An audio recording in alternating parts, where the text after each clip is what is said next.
என்ன சொன்னார்கள் தெரியுமா?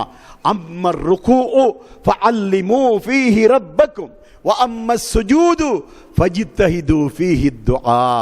ருக்கு இருக்கின்றதே தொழுகையிலே, நீங்கள் தொழுகின்ற தொழுகையிலே ருக்கு இருக்கின்றதே, அந்த ருக்குவிலே உங்களுடைய ரப்பை நீங்கள் மகத்துவப்படுத்துங்கள், பெருமைப்படுத்துங்கள்.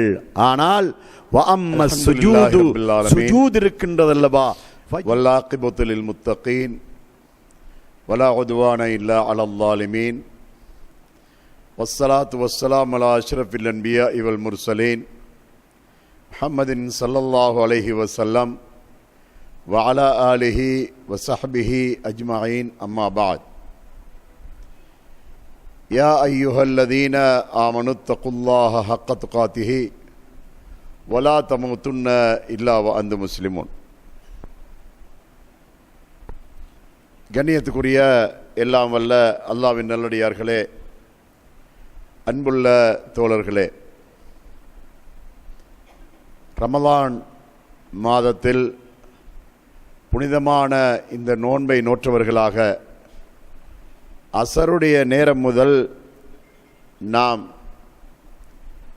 அவனுடைய மார்க்கத்தில் ஒரு சில பகுதிகளை விளங்கிக் கொள்வதற்காக நமது நேரத்தை ஒதுக்கி இருக்கின்றோம். இது உண்மையிலே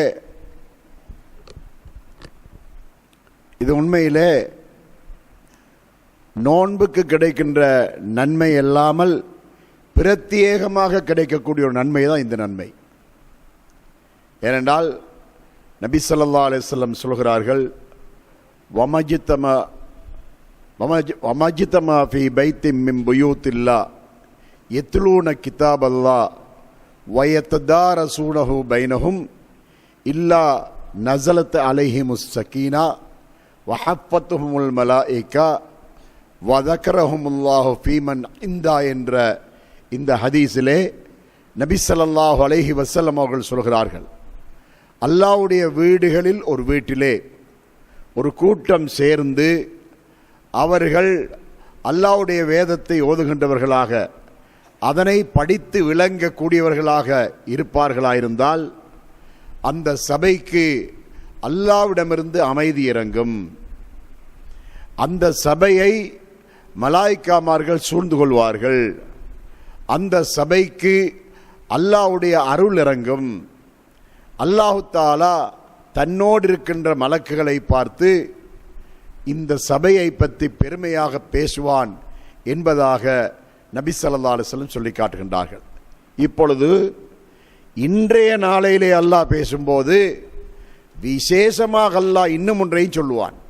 நோன்பாளிகளாக இருக்கின்ற நிலைமையில் என்னுடைய அடியார்கள் என்னுடைய தீனை விளங்குவதற்காக அவர்கள் குழுமி இருக்கிறார்கள் என்ற செய்தியையும் கண்டிப்பாக அல்லாஹ் சொல்லுவான். அந்த பாக்கியம் கிடைக்கக்கூடிய மக்களாக அல்லாஹு தஆலா நம்மை ஆக்கி இருக்கின்றான்.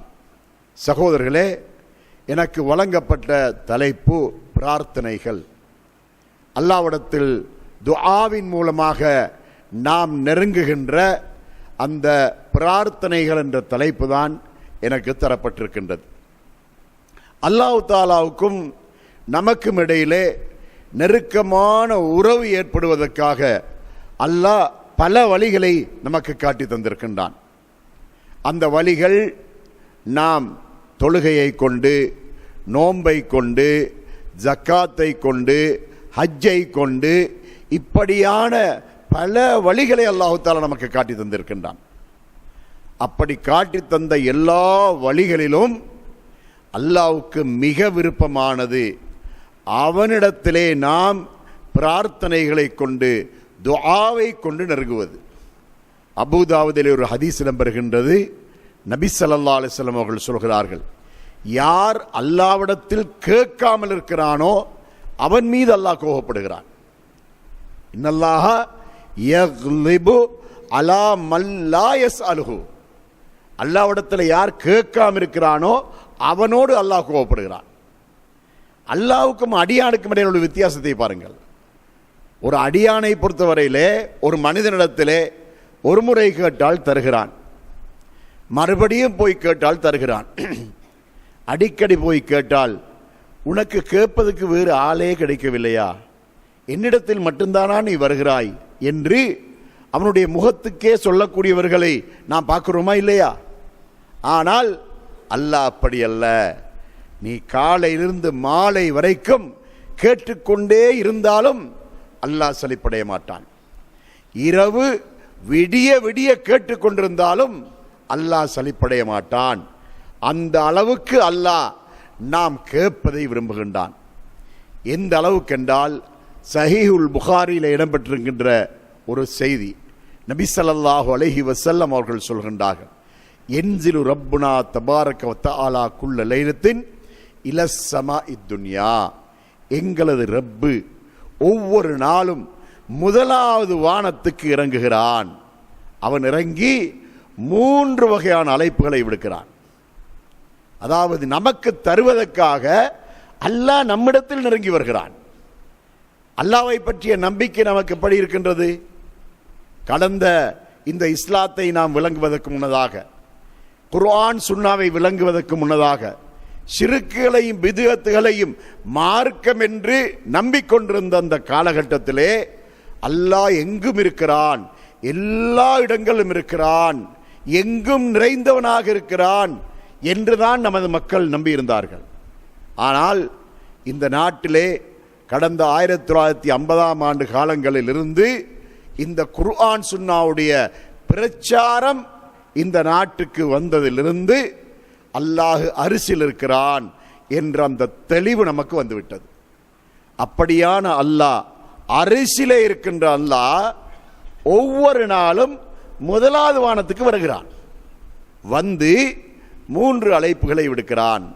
மை யதுஊனி ஃபஅஸ்தஜீப லஹு வமை யஸ்அலுனி ஃபஅஊதியஹு வமை யஸ்தக்ஃபிருனி ஃபஅக்ஃபிர் லஹு. என்னை அழைப்பவருண்டா, பதிலளிக்கிறேன். என்னிடம் கேட்பவருண்டா, கொடுக்கிறேன்.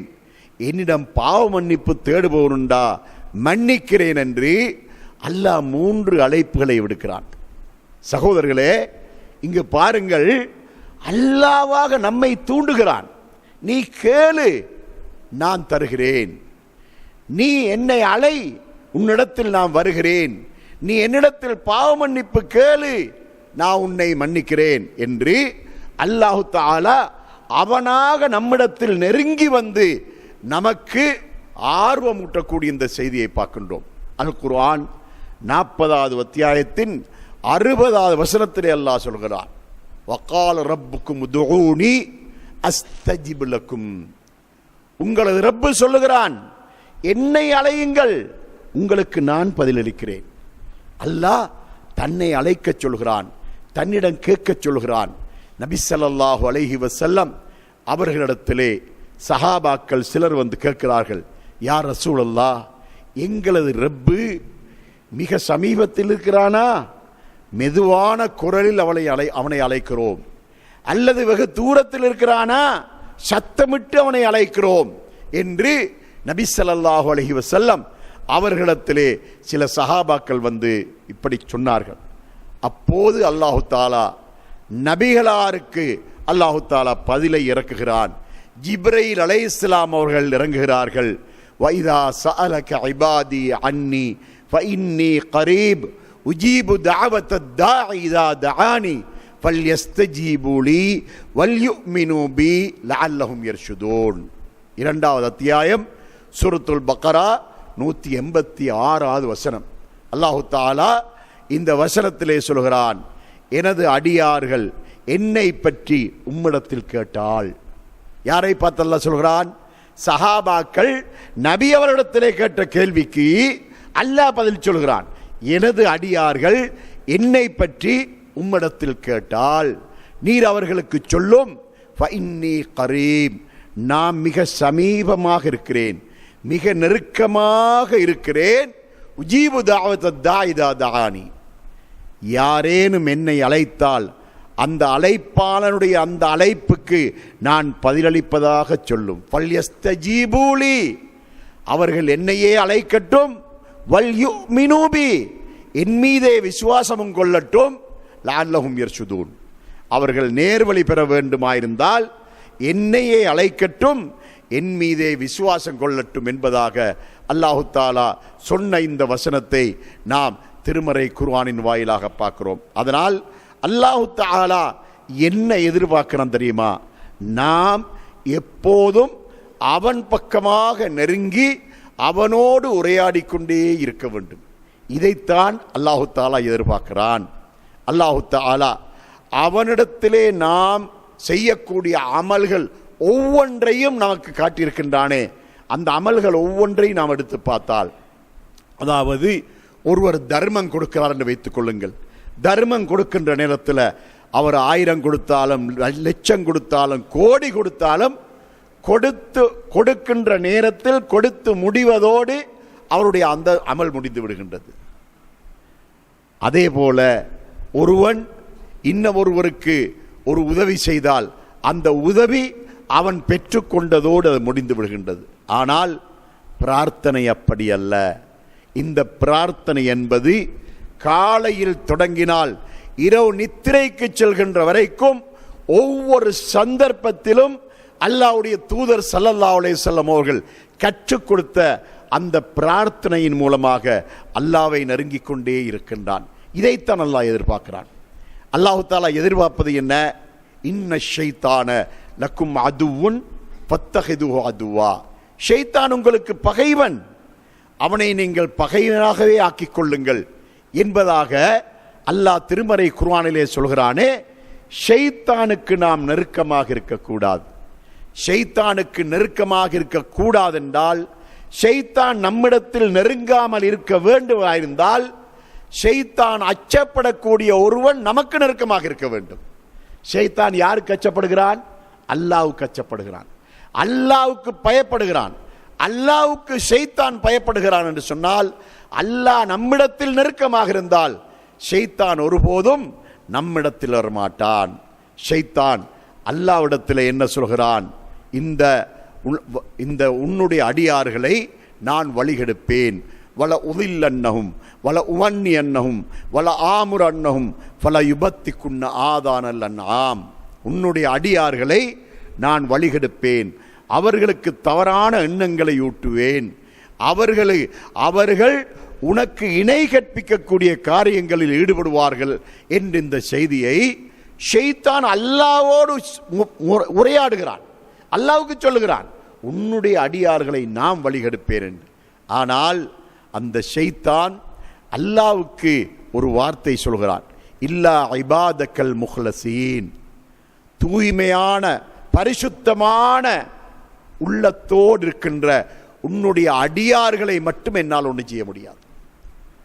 பரிசுத்தமான அடியார்களாக நாம் இருக்க வேண்டுமாயிருந்தால் நாம் எந்நேரமும் பிரார்த்தனைகள் மூலமாக, துஆக்கள் மூலமாக அல்லாஹ்விடத்திலே நெருங்கக்கூடியவர்களாக இருக்க வேண்டும் என்று அல்லாஹு தாலா எதிர்பார்க்கின்றான். சகோதரர்களே, அல்லாஹு தாலா அவனிடத்திலே நாம் நெருக்கமாக இருக்க வேண்டும் என்பதற்காகத்தான் நமக்கு தொழுகை என்ற ஒன்றை கடமையாக்கினான். இந்த தொழுகை ஃபர்தான தொழுகையாக, சுன்னத்தான தொழுகையாக நாம் அல்லாஹ்வுக்காக தொழுகின்ற தொழுகை இருக்கின்றது. இந்த தொழுகை மோமீன்களுக்கு ஒரு மிஅராஜ் என்பதாக நபி ஸல்லல்லாஹு அலைஹி வஸல்லம் சொன்னார்கள். மிஅராஜ் என்றா என்ன? நபி ஸல்லல்லாஹு அலைஹி வஸல்லம் அவர்கள் இந்த பூமியிலிருந்து 7 வானங்களையும் தாண்டி அரிசி வரைக்கும் சென்று அல்லாஹ்வோடு நேரடியாக உரையாடினார்கள். இதுதான் மிஅராஜ். அல்லாஹ் நபி அவர்களோடு பேசினான், நபி அவர்களோடு உரையாடினான். இதுதான் மிஅராஜ். ஆனால் அஸ்ஸலாத்து மிஅராஜுல் முஃமினீன், தொழுகை என்பது மோமீன்களுக்கு ஒரு மிஅராஜ். எப்படி மிஅராஜ் என்றால், நபி ஸல்லல்லாஹு அலைஹி வஸல்லம் அவர்கள் அரிசி வரைக்கும் சென்று அல்லாஹ்வோடு உரையாடினார்கள். ஆனால் நாம் எல்லாம் இந்த பூமியிலே இருந்து கொண்டு நமது மஸ்ஜிதுகளில் அமர்ந்தவர்களாக, நமது வீடுகளில் அமர்ந்தவர்களாக, நமது வாகனங்களில் அமர்ந்தவர்களாக, பாதையில் பயணம் செய்கின்றவர்களாக அல்லாஹ்வோடு உரையாடுகிறோம். இந்த துஆவின் மூலமாக அல்லாஹ்வோடு உரையாடுகின்றோம். அதிலும் இந்த தொழுகையின் மூலமாக அல்லாஹ்வோடு உரையாடுகிறோம். எப்படியான உரையாடல் பாருங்கள். நாம் தக்பீர் அல்லாஹு அக்பர் என்று தக்பீர் சொன்னதற்கு பின்னால அல்லாஹ்வோட நேருக்கு நேராக உரையாடுகின்றோம். நபி ஸல்லல்லாஹு அலைஹி வஸல்லம் அவர்கள் நமக்கு கற்றுத் தந்தார்கள். தக்பீர் சொல்லி முடிந்த உடனே அல்லாஹும்ம பாஇத் பைனி வ பைன ஹதாயாய கமா பாஅத்த பைனல் மஷ்ரிகி வல் மக்ரிபி வ நக்னி மின் ஹதாயாய கமா யுனக்கஸ் தௌபுல் அபியது மினத் தனஸ் அல்லாஹும்ம அக்ஸில்னி மின் ஹதாயாய பிஸ்ஸல்ஜி வல் மாஇ வல் பரத். சகோதரர்களே, இது நம்மில் எத்தனை பேருக்கு மனப்பாடம்? அந்த குறைபாட்டையும் நிவர்த்தி செய்து கொள்ள வேண்டும். அதிகமானவர்களுக்கு இந்த துஆ மனப்பாடம் இல்லை. நபி ஸல்லல்லாஹு அலைஹி வஸல்லம் அவர்கள் தங்களுடைய பிற்காலம், அந்திம காலம், மரணத்தை நெருங்கிய காலத்திலே அவர்கள் அதிகமாக ஓதினது தக்பீர் சொன்ன உடனே அல்லாஹு அக்பர் என்று தக்பீர் சொல்லி தொழுகையை ஆரம்பித்த உடனே அவர்கள் ஓதியது இந்த துஆ தான்.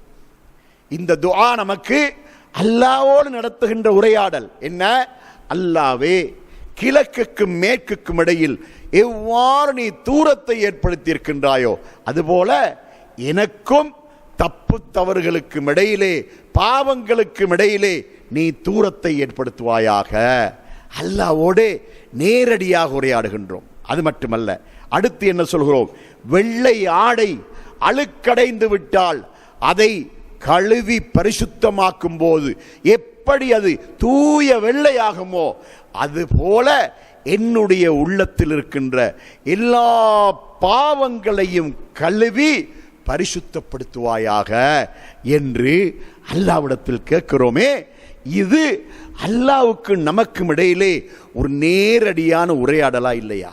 அதாவது ஒரு ஆசிரியருக்கும் மாணவனுக்கும் இடையிலே ஒரு உரையாடல் இருப்பது போல, ஒரு தந்தைக்கும் மகனுக்கும் இடையிலே ஒரு உரையாடல் இருப்பது போல, ஒரு சகோதரனுக்கும் சகோதரனுக்கும் இடையிலே நேருக்கு நேரான ஒரு உரையாடல் எப்படி இருக்கின்றதோ அதே போன்ற ஒரு உரையாடல் தான் அல்லாஹ்வை பார்த்து கேட்கிறோம். அல்லாஹ்வே, கிழக்குக்கும் மேற்குக்கும் இடையில் எப்படி நீ ஒரு தூரத்தை ஏற்படுத்தினாயோ அதுபோல எனக்கும் தப்பு தவறுகளுக்கும் பாவங்களுக்கும் இடையில் தூரத்தை ஏற்படுத்துவாயாக என்ற இந்த பிரார்த்தனையை நபி ஸல்லல்லாஹு அலைஹி வஸல்லம் அவர்கள் நமக்கு கற்றுத் தந்திருக்கின்றார்கள்.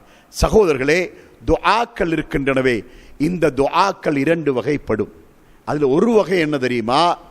நாம் ஒவ்வொரு சந்தர்ப்பத்துக்கும் ஏற்ற மாதிரியான பிரார்த்தனைகளை அல்லாஹ்வுக்கு செய்கின்றோமே, அதுதான் ஒரு வகையான ஒரு துஆ. அடுத்த துஆ என்னது? நமக்கு ஏதேனும் ஒரு தேவை ஏற்பட்டு விட்டால் அதற்காக நாம் தயாராகி இரு கைகளையும் ஏந்தி அல்லாஹ்விடத்திலே செய்கின்ற பிரார்த்தனை, அது இரண்டாவது வகை. ஆனால் அந்த முதலாவது வகை இருக்கின்றது, சந்தர்ப்பங்களுக்கு ஓதக்கூடிய துஆக்கள். அந்த துஆக்களை நேரடியாக நாம் ஓதலாம். அந்த துஆவை ஓதும்போது அதை நேரடியாக துஆவையே கேட்டுவிடலாம். ஆனால் அல்லாஹ்விடத்தில் நாம் ஏதாவது நம்முடைய தேவை ஒன்றை கேட்க இரு கையேந்தி கேட்போமாயிருந்தால் அதற்கு ஒரு ஒழுங்குமுறை இருக்கின்றது. அந்த ஒழுங்குமுறையை பேணித்தான் கேட்க வேண்டும். எடுத்த இடுப்பிலே துஆ கேட்கக்கூடாது. ஒருவனுக்கு நோய், அல்லாஹ்விடத்திலே பிரார்த்தனை செய்ய வேண்டும், எடுத்த எடுப்பிலே சொல்லக்கூடாது. ஒருவனுக்கு பண கஷ்டம், வறுமை, அல்லாஹ்விடத்திலே பிரார்த்தனை செய்ய வேண்டும், எடுத்த எடுப்பிலே அவன் அதை கேட்கக்கூடாது. இப்படி நமக்கு ஏதாவது ஒரு சொந்த தேவை இருந்தால் அந்த தேவையை நிவர்த்தி செய்தருமாறு அல்லாஹ்விடத்திலே நாம் எடுத்த எடுப்பிலே கேட்கக்கூடாது.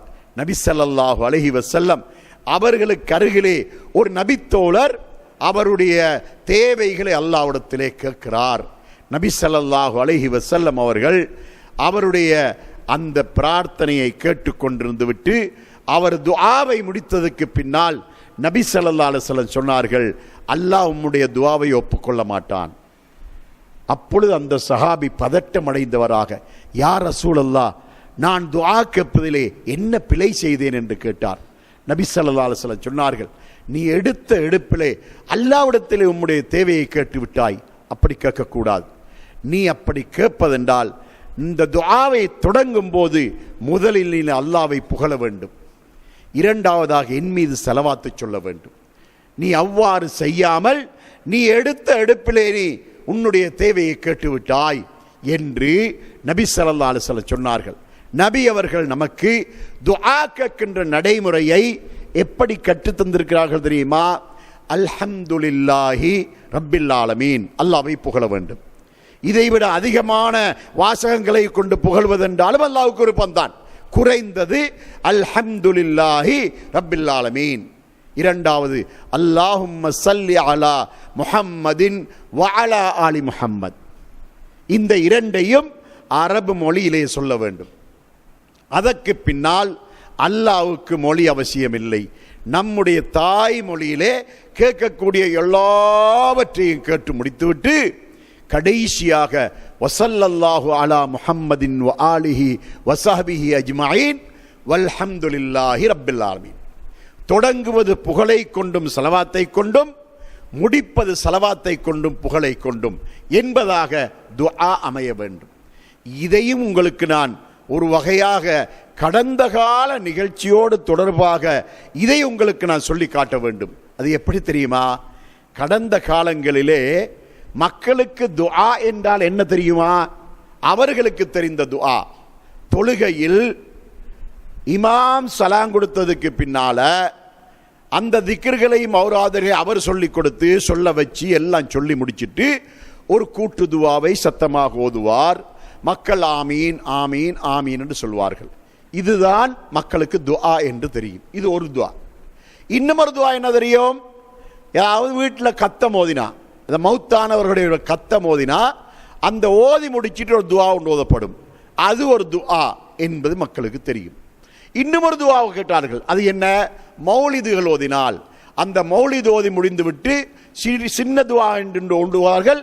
அதற்கு பின்னால் பெரிய துஆ என்று இன்னும் ஒரு துஆ ஓதுவார்கள். இப்படித்தான் கடந்த காலத்தில் மக்களுக்கு துஆ என்பது தெரியும். அந்த காலத்திலே உலமாக்கள் மக்கள் அல்லாஹ்விடத்திலே தனிமையாக துஆ கேட்க வேண்டும் என்ற நடைமுறையை கற்றுக் கொடுத்திருக்கவில்லை.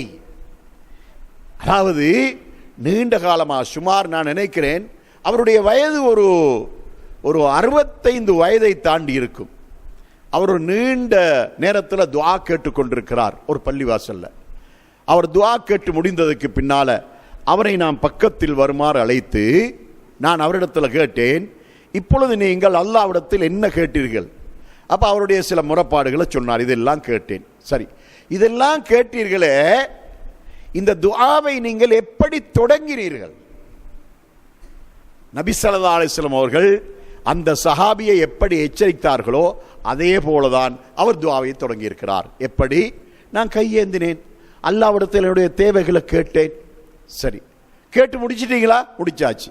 இப்போ துஆவை தொடங்குவதற்கு முன்னால எதுவுமே ஓதவில்லையா? இல்லை, அப்படி ஒன்றும் ஓதவில்லை. முடித்ததற்கு பின்னாலும் எதுவும் ஓதவில்லையா? எதுவும் ஓதவில்லை. இவ்வளவுக்கும் அவர் சின்ன வயது காலத்திலிருந்து தொழுது வரக்கூடிய ஒரு தொழுகையாளி. அப்போ துஆ கேட்கின்ற நடைமுறைகள் மக்களுக்கு கற்றுக் கொடுக்கப்படவில்லை. அப்பொழுதுதான் அவருக்கு நபி ஸல்லல்லாஹு அலைஹி வஸல்லம் அவர்கள் இந்த சஹாபிக்கு சொன்ன அந்த எச்சரிக்கையை அவருக்கு சொல்லி காட்டி, நீங்கள் இப்படித்தான் துஆ கேட்க வேண்டும், எடுத்த எடுப்பிலே உங்களுடைய தேவையை கேட்கக்கூடாது என்று அவருக்கு கற்றுக் கொடுத்த போது அவர் என்ன சொல்லுகிறார் தெரியுமா? நீண்ட நாள் நான் ஜமாத்தில் போறேன், ஆனா எனக்கு இதுதான் துஆ கேட்கிற ஒழுங்குமுறை என்று யாருமே சொல்லித்தரவில்லையே என்று அவர் கவலைப்படுகிறார். அதனால் அல்லாஹ்விடத்திலே துஆ கேட்கும் போது 2 வகையான துஆவுடைய அமைப்பை நான் உங்களுக்கு சொன்னேன். ஒன்று என்ன? சந்தர்ப்ப துஆக்கள். வீட்டை விட்டு வெளியிறங்கும் போது ஒரு துஆ, வாகனத்தில் ஏறும் போது ஒரு துஆ, வாகனத்தை விட்டு இறங்குகின்ற போது ஒரு துஆ, பள்ளிவாசலுக்குள் நுழையும் போது ஒரு துஆ, பள்ளிவாசலிருந்து வெளியிறங்கும் போது துஆ. இந்த துஆவுக்கு அல்லாஹ்வை புகழ்ந்து நபியின் மீது ஸலவாத்தை சொல்லி இந்த துஆவை சொல்ல வேண்டிய அவசியம் இல்லை. அது நேரடியாக துஆவை ஓதலாம். ஆனால் நம்முடைய ஏதேனும் தேவைகளை அல்லாஹ்விடத்தில் கேட்பதாக இருந்தால் அந்த துஆவை நாம் ஹம்து ஸலவாத்தோடு தொடங்கி கேட்டு முடித்துவிட்டு ஸலவாத்து ஹம்தோடு முடிக்கின்ற இந்த நடைமுறையைத்தான் நபி ஸல்லல்லாஹு அலைஹி வஸல்லம் அவர்கள் நமக்கு கற்றுத் தந்திருக்கின்றார்கள். அப்படியானால் நாம் இந்த தொழுகை இருக்கின்றதே, இந்த தொழுகை என்பது இதற்கு பெயர் பிரார்த்தனை. தொழுகை என்றால் துஆ, அதாவது உங்களுக்கு தெரியும், ஒரு விஷயத்துக்கு பல சொற்களை கொண்டு ஒரு விஷயம் அழைக்கப்படுவது. உதாரணமாக வீடு என்று சொன்னால் அதற்கு இல்லம் என்று சொல்வார்கள், வசிப்பிடம் என்று சொல்லுவார்கள். இதே போல இந்த தொழுகை என்பது இருக்கின்றது. இந்த தொழுகை என்பதற்கு அடுத்தொரு பெயர் இருக்கின்ற துஆ. ஏன் அவ்வாறு சொல்லப்படுகின்றது தெரியுமா? தொழுகையில் இடம்பெறக்கூடிய ஆரம்பத்திலிருந்து கடைசி வரைக்கும் எல்லாமே துஆ. அந்த அளவுக்கு துஆ. நாம் குர்ஆனை ஓதினால் அதனுள்ளும் துஆ தான் அல்லாஹு தஆலா நமக்கு கற்றுத் தந்திருக்கின்றான். இப்பொழுது தொழுகையை தொடங்குகின்ற போதே அல்லாஹ்வோடு பிரார்த்தனையோடு நாம் அந்த துஆ தொழுகையை தொடங்குகின்றோம். அல்லாஹும்ம பாஇத் பைனி வ பைன ஹதாயாய கமா பாஅத்த பைனல் மஷ்ரிகி வல் மக்ரிபி என்பது ஒரு துஆ. ஆனால் ஒரு முக்கியமான விஷயத்தை நாம் கவனத்தில் கொள்ள வேண்டும். அதாவது நாம் நீண்ட காலமாக தொழுகையிலே ஈடுபடுகின்றோம். இந்த தொழுகையிலே ஒரு தொழுகையில் எதை ஓதுகின்றோமோ அதைத்தான் காலமெல்லாம் ஓதுகிறோம். புதுசா எதையும் நாம் ஓதவில்லை. நபி ஸல்லல்லாஹு அலைஹி வஸல்லம் எதை ஓதினார்களோ அவைகளைத்தான் சஹாபாக்கள் ஓதினார்கள். சஹாபாக்கள் எவைகளை எல்லாம் ஓதினார்களோ அவைகளைத்தான் தாபீங்கள் ஓதினார்கள். தாபீங்கள் எவைகளை எல்லாம் ஓதினார்களோ அவைகளைத்தான் தபு தாபீங்கள் ஓதினார்கள். இன்று வரைக்கும் வாழுகின்ற எல்லா மக்களும் அன்று நபி ஸல்லல்லாஹு அலைஹி வஸல்லம் ஓதியவைகளைத்தான் இன்று ஓதுகின்றார். இதை நான் எதற்கு சொல்கிறேன் தெரியுமா?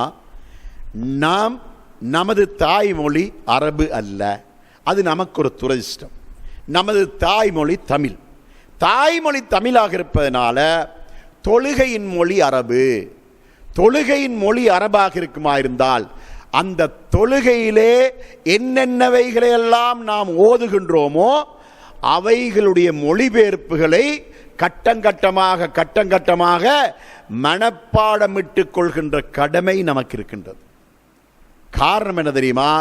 அல்லாஹு தஆலா சூரத்து தாஹா 13வது வசனத்திலே சொல்கிறான், அகிமிஸ் ஸலாத்த லிதிக்ரி, என்னை நினைவுபடுத்துவதற்காக தொழுகையை நிலைநாட்டுவீராக என்று அல்லாஹ் சொல்கிறான். இந்த தொழுகையின் மூலமாக அல்லாஹ்வுடைய நினைவு நமக்கு வர வேண்டுமாயிருந்தால் இந்த தொழுகையிலே நாம் எதையெல்லாம் ஓதுகிறோமோ அதனுடைய மொழிபெயர்ப்பு நமக்கு தெரிந்திருக்க வேண்டும். மொழிபெயர்ப்பு தெரியாமல் ஒருவர் ஓதினால் அவருடைய தொழுகை கூடாது என்பது அல்ல, பாத்தில் என்பது அல்ல. அல்லாஹ் சொன்ன விஷயம் அங்கே நடக்காது. அல்லாஹ் என்ன சொன்னான்? என்னை நினைவுபடுத்துவதற்காக தொழுகையை நிலைநாட்டுவீராக என்று அல்லாஹ் சொன்னானே. அல்லாஹ்வை எப்போது நினைவுபடுத்தலாம்?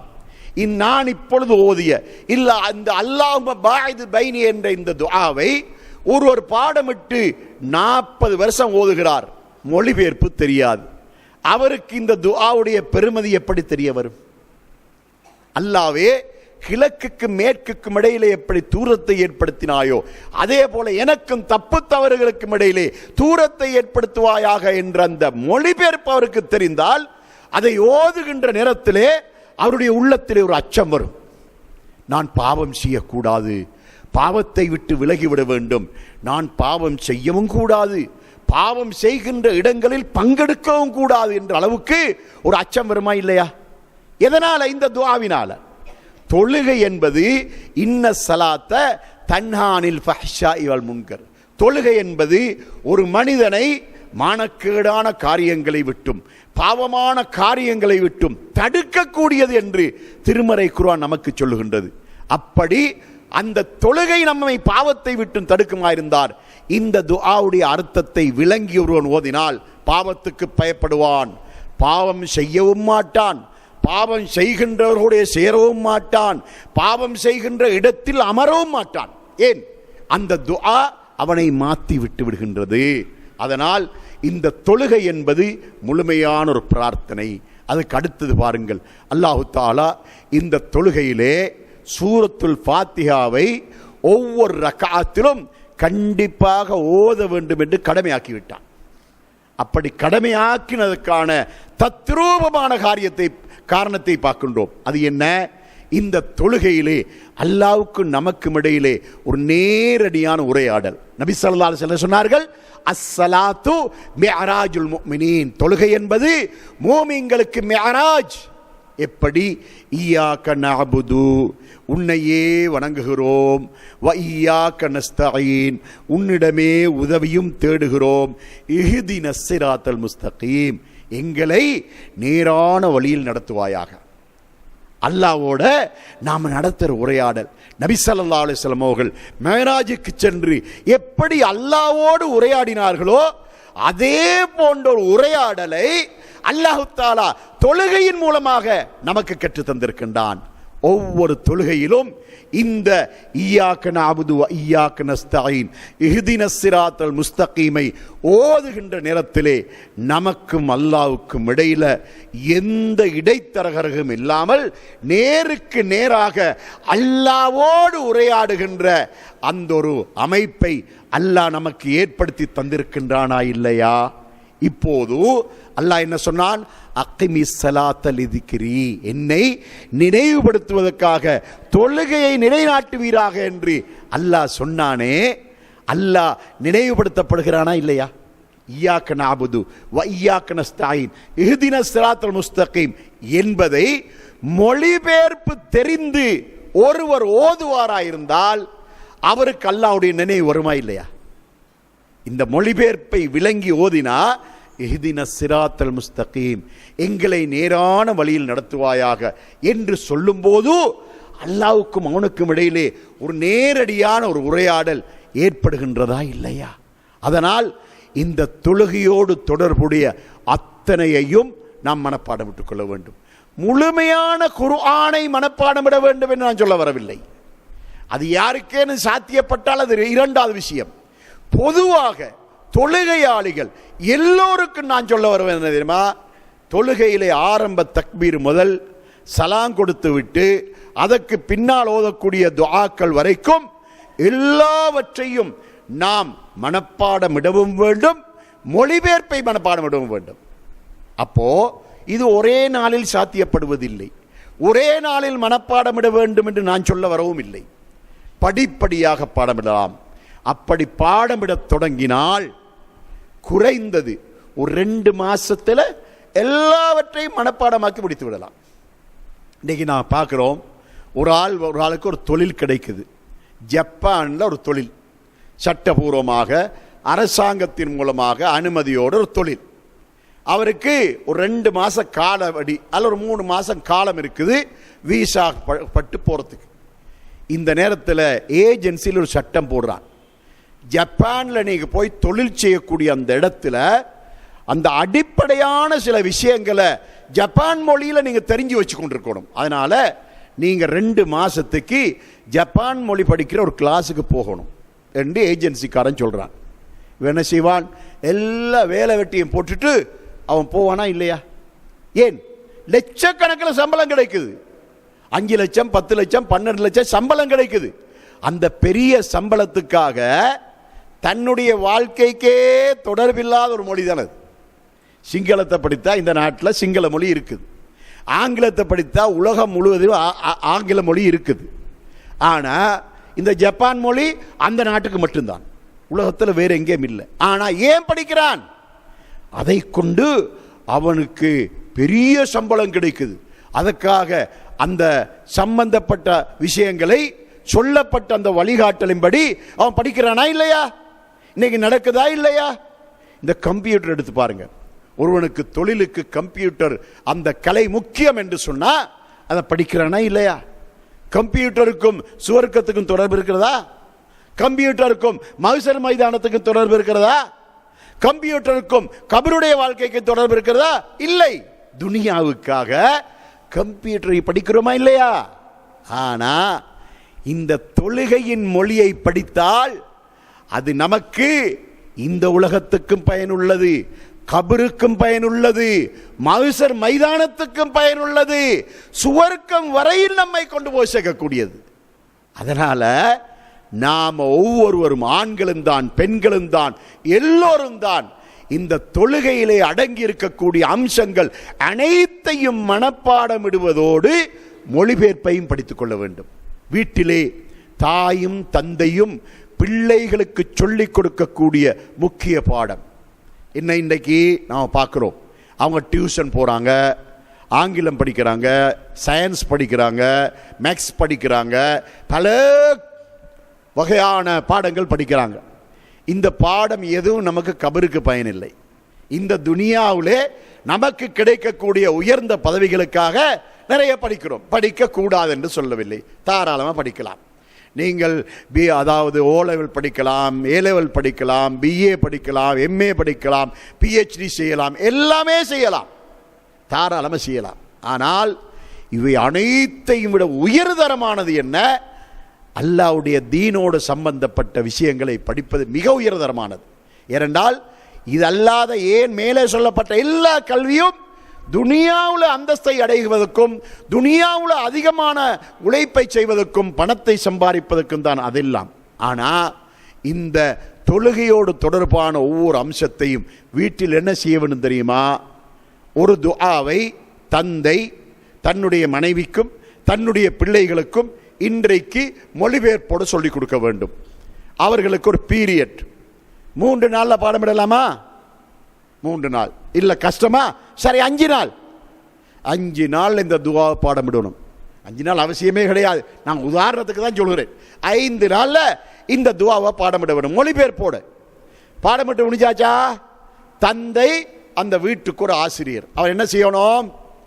மனைவிட்ட முதலாக கேட்கணும், சரி துஆவை சொல்லுங்க மொழிபெயர்ப்போடு. இப்போ அவன் சொல்லிட்டான். இப்போ பிள்ளைகள் ஒவ்வொருத்தரையாக கேட்கணும். நீங்கள் சொல்லுங்க, மூத்த பிள்ளை, 2ஆம் பிள்ளை, 3ஆம் பிள்ளை. இப்படியே பிள்ளைகளுக்கு நாம் பயிற்சி கொடுத்தோம் என்று சொன்னால் அல்ஹம்துலில்லாஹ், நாம் நமது வீட்டை ஒரு சொர்க்க பூமியாக மாற்றிடலாம். அந்த வீட்டுக்கு ஷைத்தான் திரும்பியும் பார்க்க மாட்டான், அந்த பக்கம் தலை வச்சே படிக்க மாட்டான். ஏன்? அந்த வீடு மலாய்க்காமார்கள் நிரம்பிய வீடாக இருக்கும். ஏன்? இந்த அமைப்பிலே அந்த வீட்டிலே ஒரு பயிற்சி நடக்குமா இருந்தால் அந்த வீட்டிலே எப்போதும் ரஹ்மத்துடைய மலக்குகள் நிரம்பிக் கொண்டே இருப்பார்கள். அப்படியான ஒரு நடைமுறையை அந்த வீட்டிலே ஏற்படுத்த வேண்டும். சூரத்துல் ஃபாத்தியாவை அல்லாஹ் எந்த அளவுக்கு நமக்கு இலகுவானதாக ஆக்கி தந்திருக்கிறான் பாருங்கள். அல் குர்ஆனிலே மிகப்பெரியதொரு வசனம் சூரத்துல் பக்ராவின் 282வது வசனம். ஒரு பக்கம் முழுவதும் குர்ஆனுடைய ஒரு பக்கம் முழுமையாக ஒரு வசனம், அவ்வளோ பெரிய வசனம். ஆனால் அவ்வளோ பெரிய வசனங்களை கொண்ட குர்ஆனாக இருந்தாலும் கூட சூரத்துல் ஃபாத்தியாவிலே உள்ளது 7 வசனம். இந்த 7 வசனமும் அந்த சூரத்துல் பக்ராவுடைய 282வது வசனத்தை பாதி கூட கிடையாது. அந்த அளவுக்கு 7 வசனங்கள் கொண்ட இந்த சூரத்துல் ஃபாத்திஹா இருக்கின்றதே, அல்லாஹ் இதை ஏன் இவ்வளவு சிறியதாக சின்ன சின்ன சூறாக்களாக நமக்கு ஆக்கி தந்திருக்கின்றான் தெரியுமா?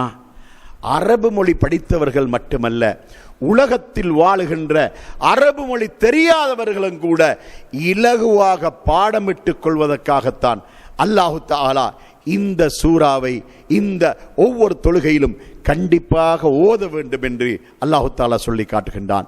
அல்லாஹு தாலா 26வது அத்தியாயத்தின் 87வது வசனத்திலே சொல்லி காட்டுகின்றான், வலக்கத் ஆத்தைனாக்க சபஅம் மினல் மசானி வல் குர்ஆனல் அலீம். நபியே, திரும்ப திரும்ப ஓதக்கூடியதான 7 வசனங்கள் கொண்ட ஒரு சூறாவையும் மகத்தான குர்ஆனையும் உமக்கு அருளி இருக்கிறோம் என்று அல்லாஹு தாலா நபி ஸல்லல்லாஹு அலைஹி வஸல்லம் அவர்களை பார்த்து சொல்கின்றான். அதாவது சூரத்துல் ஃபாத்தியாவும் குர்ஆனிலே இடம்பெறுகின்ற ஒரு சூரா தான். 114 சூறாக்களில் முதலாவது சூரா சூரத்துல் ஃபாத்தியா தான். ஆனால் அல்லாஹ் இதை தனிமைப்படுத்தி விசேஷமாக சொல்லி காட்டுகிறான். உமக்கு திருமறை குர்ஆனை அருளி இருக்கிறோம், அந்த குர்ஆனிலே திரும்ப திரும்ப ஓதக்கூடியதான 7 வசனங்கள் கொண்ட ஒரு சூறாவை அருளி இருக்கிறோம் என்று அல்லாஹு தாலா சொன்னானே, அதுதான் சூரத்துல் ஃபாத்திஹா. இந்த சூரத்துல் ஃபாத்தியாவுடைய மொழிபெயர்ப்பு அத்தனை பேருக்கும் தெரிந்திருக்க வேண்டும். ஒவ்வொரு தாய்க்கும் ஒவ்வொரு தந்தைக்கும் நான் இப்போது நினைவூட்டுகின்ற மிக முக்கியமான அன்பு கட்டளை, அதாவது உங்களுக்கு அச்சுறுத்தலான கட்டளை அல்ல, அன்பு கட்டளை. என்ன கட்டளை தெரியுமா? நீங்கள் வீட்டுக்கு சென்றால், இங்கே பெண்கள் வந்திருக்காங்களே, இல்லை பெண்கள் வந்தில்லையே, பயனுக்கு இல்லை, ரைட், இங்கே பெண்கள் வந்தில்லை, நீங்கள் வீட்டுக்கு போனால் உங்களோட மனைவிமார்களுக்கு சொல்லணும். இங்கே நிறைய இளம் வயசுடையவர்கள் இருக்கிறீர்கள், உங்களுக்கு பிள்ளைகள் இன்னும் கூட படிக்கிற பருவத்துக்கு வராத பிள்ளைகளும் இருக்கலாம். அந்த பிள்ளைகள் வளர்ந்து வருகின்ற நேரத்திலே அந்த பிள்ளைகளுக்கு அந்த பெற்றோர்கள் என்ன செய்ய வேண்டும்? நான் சொன்ன மாதிரியான பாடம் நடத்த வேண்டும்.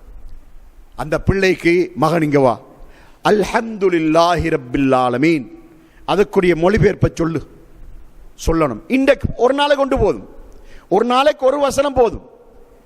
அடுத்த நாள் அர் ரஹ்மானிர் ரஹீம், மூணாம் நாள் மாலிக் யௌமித்தீன். ஒரு நாளைக்கு ஒரு வசனத்துடைய மொழிபெயர்ப்பை படமிட்டாலும் 7 நாளைக்கு 7 வசனத்துடைய மொழிபெயர்ப்பை படமிட்டு விடலாம். பிள்ளைகளை கஷ்டப்படுத்தாமல் கட்டங்கட்டமாக படிப்படியாக இந்த பாடங்களை சொல்லிக் கொடுக்க வேண்டும், துஆக்களை சொல்லிக் கொடுக்க வேண்டும். பிள்ளைகளை அவர்கள் தீய பழக்கமுடையவர்களாக இருக்கிறார்கள், ஜாஹிலியத்தான போக்கிலே போகிறார்கள் என்று பிள்ளைகளுக்கு பெற்றோர்கள் குறை சொல்லக்கூடாது. ஏன்? அந்த குறைபாட்டை பெற்றோர்கள் தங்களிடத்தில் வைத்துக் கொண்டிருக்கிறார்கள்.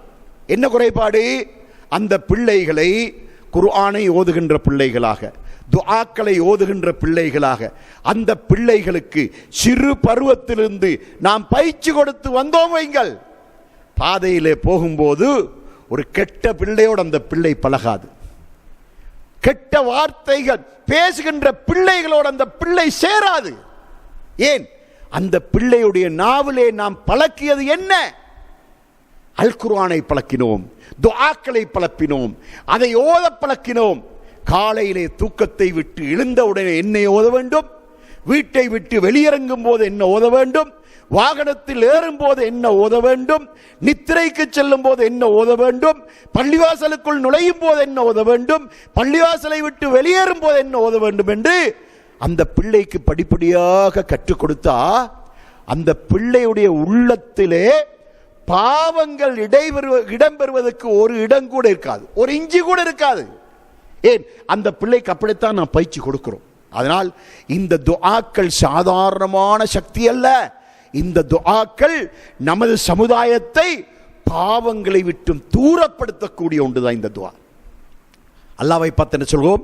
இய்யாக நஅபுது, உன்னையே வணங்குகிறோம், வ இய்யாக நஸ்தஈன், உன்னிடமே உதவியும் தேடுகிறோம் என்று அல்லாஹ்வை பார்த்து நேரடியாக பேசிவிட்டு இஹ்தின ஸிராத்தல் முஸ்தகீம், எங்களை நேரான வழியில் நடத்துவாயாக என்று அல்லாஹ்வை பார்த்து சொல்லுகின்றோமே.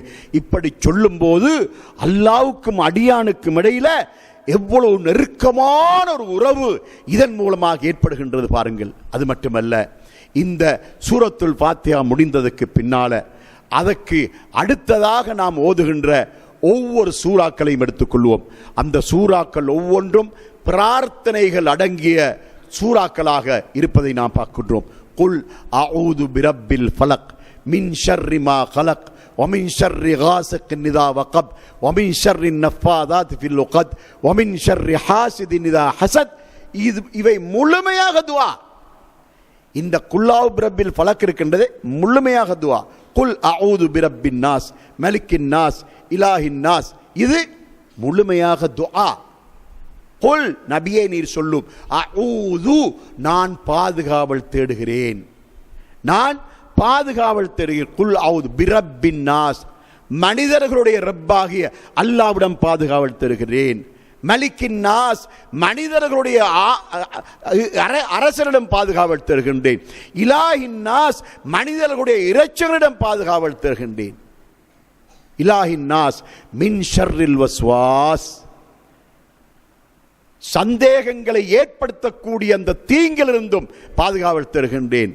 அல் ஹன்னாஸ், மக்களை தூண்டிவிடக்கூடிய அந்த ஷைத்தானிடமிருந்து பாதுகாவல் தருகின்றேன். அல்லதி யுவஸ்ஸிசு ஃபீ சுதூரின் நாஸ், மக்களுடைய உள்ளங்களிலே சந்தேகத்தை ஏற்படுத்தக்கூடிய அந்த ஹன்னாஸ் என்ற அந்த ஷைத்தானிடமிருந்து பாதுகாவல் தருகின்றேன்.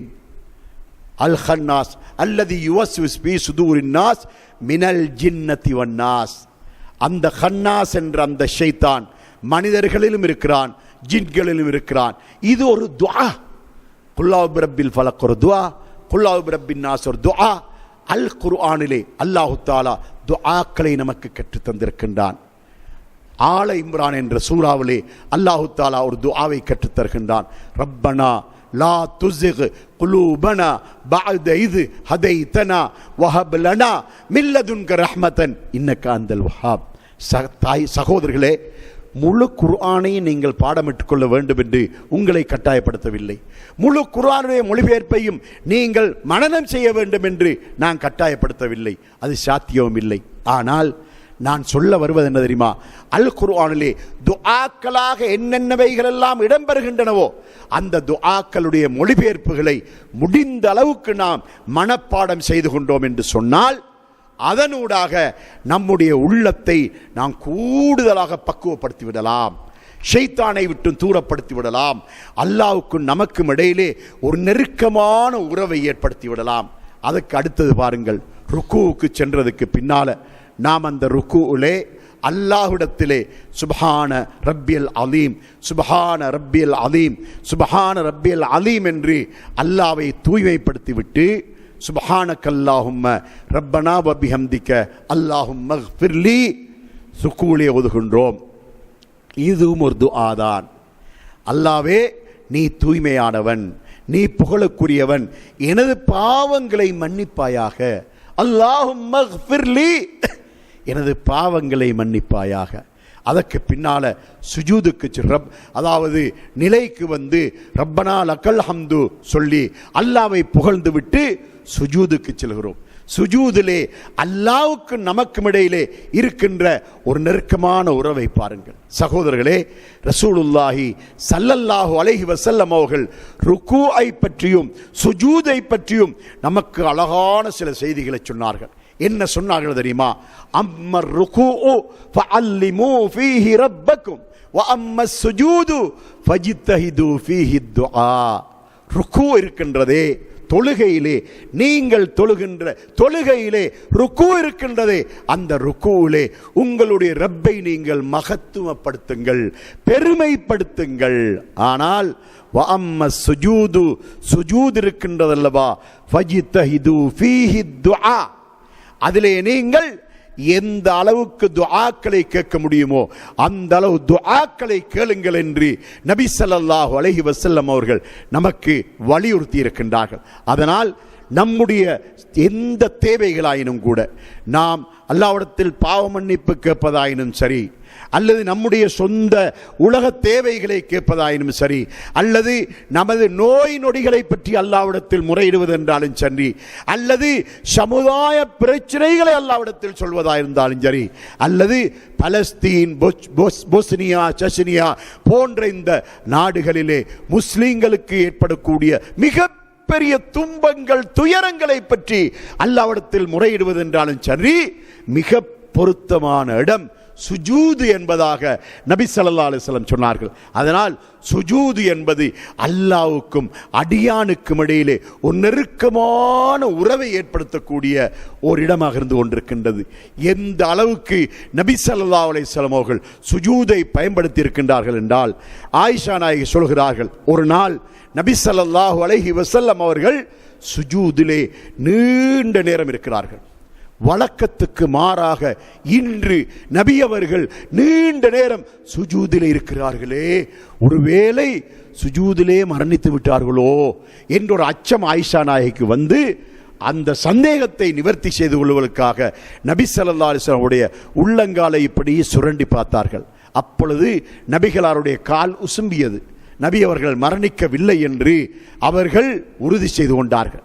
இப்போது நபி அவர்கள் ஆயிஷா நாயகி நபி அவர்கள் மரணித்து விட்டார்களோ என்று சந்தேகம் கொள்கின்ற அளவுக்கு நீண்ட நேரம் சுஜூதிலே இருந்தார்கள் என்று சொன்னால், நபி ஸல்லல்லாஹு அலைஹி வஸல்லம் அவர்கள் அல்லாஹ்விடத்திலே எந்த அளவு சுஜூதை கொண்டு நெருக்கத்தை எதிர்பார்த்திருக்கிறார்கள் என்பதை நாம் உணர்கிறோமா இல்லையா?